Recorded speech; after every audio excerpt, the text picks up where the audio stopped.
Bonjour les amis, on va essayer de faire une vidéo en français.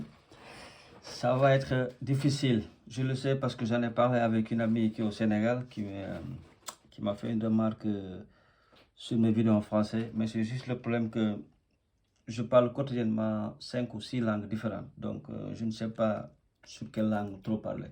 La langue que je contrôle le plus maintenant c'est l'espagnol, donc et un tout petit peu l'anglais. Mais le français, il est vraiment dernier quoi.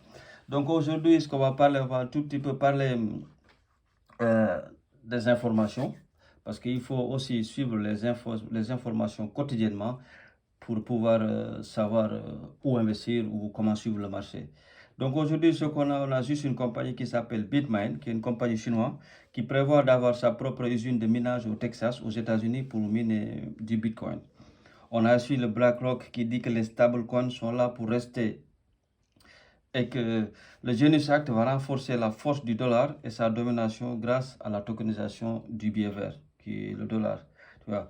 Et on a aussi le CEO de Bitwise qui nous dit que la croissance des stablecoins devient exponentielle et qu'on se dirige vers une adoption massive en cours qui montre aucun ralentissement et qu'on a les recherches sur Google sur les stablecoins qui atteignent un nouveau record historique. Donc, ça veut dire que les gens vont de plus en plus s'intéresser sur les crypto-monnaies, font des recherches sur Google, sur les stablecoins, ce qui touche à son apogée. Donc, on a aussi la sénatrice républicaine Cynthia Lummis, qui est l'auteur du Crypto Bill, et qui a aussi lancé un appel pour que les Américains achètent 1 million de bitcoins d'ici à 5 ans pour pouvoir payer leurs propres dettes, et qui est en train d'adopter encore une autre loi pour moderniser l'accès au crédit immobilier. Tu vois, juste en détenant des cryptos, la banque va prendre en compte ceci pour un prêt immobilier plus facile. Donc, tu vois. Donc aujourd'hui, au niveau de la macroéconomique, on a la décision de la Fed sur le taux d'intérêt aux États-Unis. Vous savez que la baisse des taux est quelque chose de super important pour le marché crypto. Parce que si le président de la Fed, Jerome Powell, baisse les taux d'intérêt, ce qui veut dire emprunter de l'argent va devenir plus facile. Et plus les gens empruntent l'argent, plus il y a de l'argent à mettre sur les assets à risque qui sont les crypto-monnaies. Donc, la baisse, elle n'est pas prévue parce qu'on prévoit de rester sur du 4,5. Mais s'il y a une surprise que le consensus n'a pas connu, s'il y a une surprise que les taux d'intérêt soient baissés aujourd'hui à 8 heures, le marché peut devenir fou. On peut avoir un plus 10% sur le Bitcoin. Le Bitcoin peut aller toucher les 125, les 130 000, au nouvel all-time high, au nouveau ATH.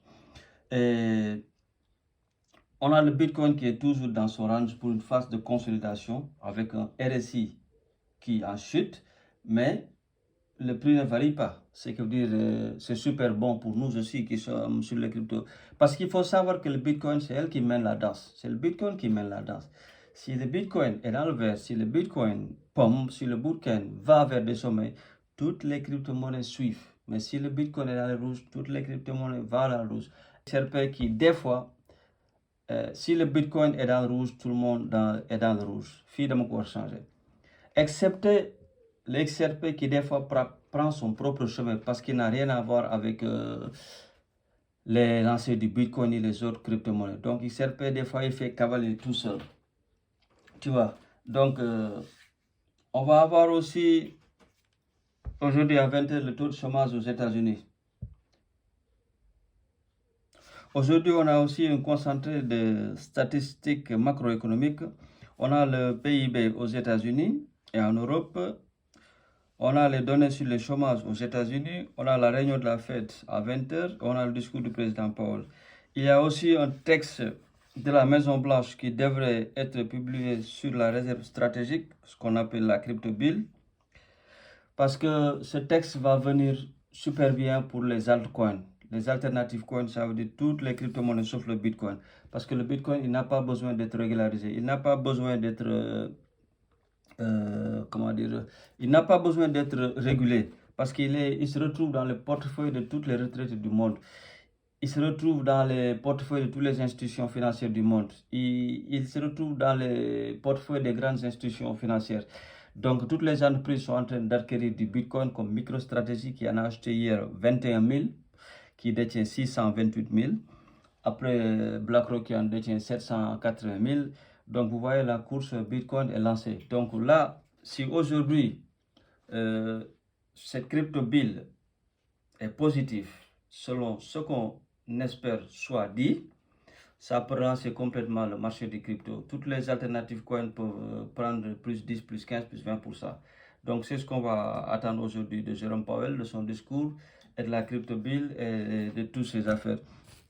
Donc concernant l'XRP, en ce moment-ci, il est à une petite correction. On peut l'avoir ici, on peut le voir. C'est la troisième crypto au monde.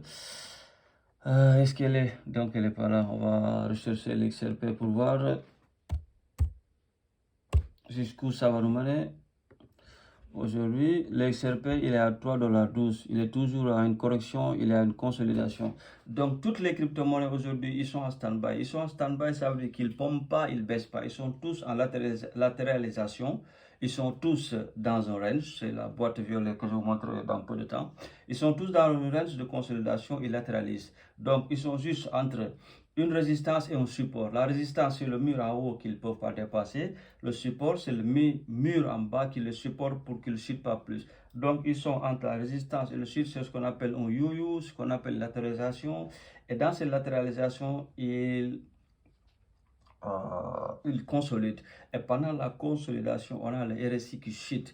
Donc, si la nouvelle qu'on attend tous ce soir vient, et nous tombe dessus, donc toutes les crypto-monnaies avec le RSI qui a tant baissé peuvent refaire un plus 12, plus 15, plus 20%. Certains pourront même aller jusqu'à 50%. Donc c'est ce qu'on attend, c'est ce qu'on espère aujourd'hui. On vous a donné quelques nouvelles. La macroéconomique et la géopolitique, ce sont deux choses à suivre tous les matins si vous êtes dans les bourses. Parce que plus il y a des belles nouvelles, plus il y a de bonnes nouvelles qui se passent sur le monde, il n'y a pas de guerre, les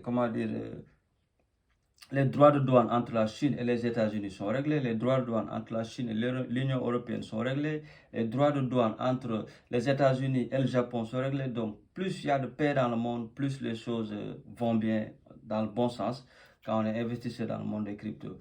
Donc, ça, c'était juste pour vous dire un tout petit peu de cette nouvelle et ce qu'on attend aujourd'hui.